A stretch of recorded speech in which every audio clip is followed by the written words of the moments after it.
Right now, all eyes on a federal courthouse in Miami, where in just a matter of hours, former President Donald Trump will be arraigned on a 37-count indictment related to his alleged mishandling of classified documents. Thanks for being with us here at noon. I'm Rob Hughes. Around 3 o'clock today, history will unfold in Miami. Former President Trump will become the first current or former U.S. president to be arraigned on federal charges. We have the route that Trump's motorcade is expected to take in Miami as he leaves his Doral Golf Club en route to the federal courthouse. Security is tight in that city, as you might imagine, as thousands of protesters and counter-protesters are gathering right now. Atlanta News First reporter Rebecca Schramm is here in studio with a look at what else we can expect. We kind of saw this already just a few weeks ago in New York, and now we're seeing it in Miami. Absolutely, Robin. Mr. Trump is expected to plead not guilty. He will appear at a defense table alongside his personal assistant, who is also facing charges. Already, a crowd is gathering outside the courthouse.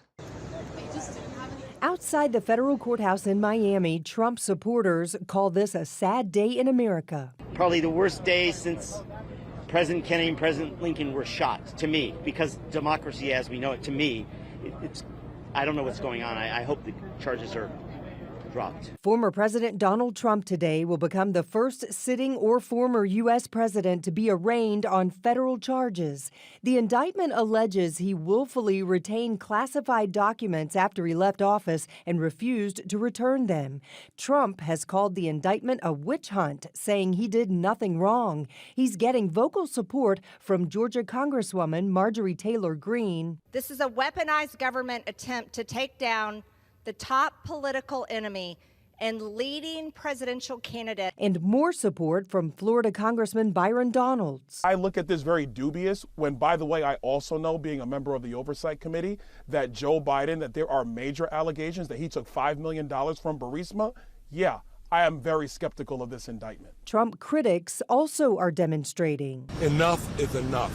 He needs to pay. Maryland's former governor, a Republican, says it's time his party move away from Trump. Very difficult for somebody to be a candidate for president and deal with, 37 counts, multiple indictments in multiple places, and potentially others, and while trying to campaign. I mean, it's just not what we want to see. It's not how we get back to winning again.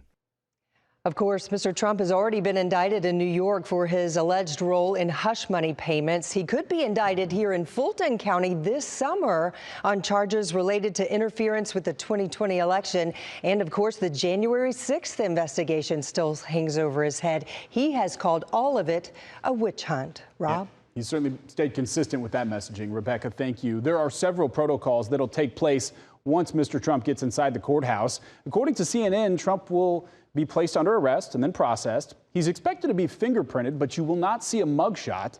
Trump and his attorneys will appear before Magistrate Judge Jonathan Goodman for his arraignment and initial appearance. Today's arraignment is expected to be quick, and then former president plans to head back to his New Jersey golf club to rally with supporters and meet with campaign donors tonight. And of course, you can count on Atlanta News First to bring you coverage from inside and out of the courtroom starting at 3 this afternoon.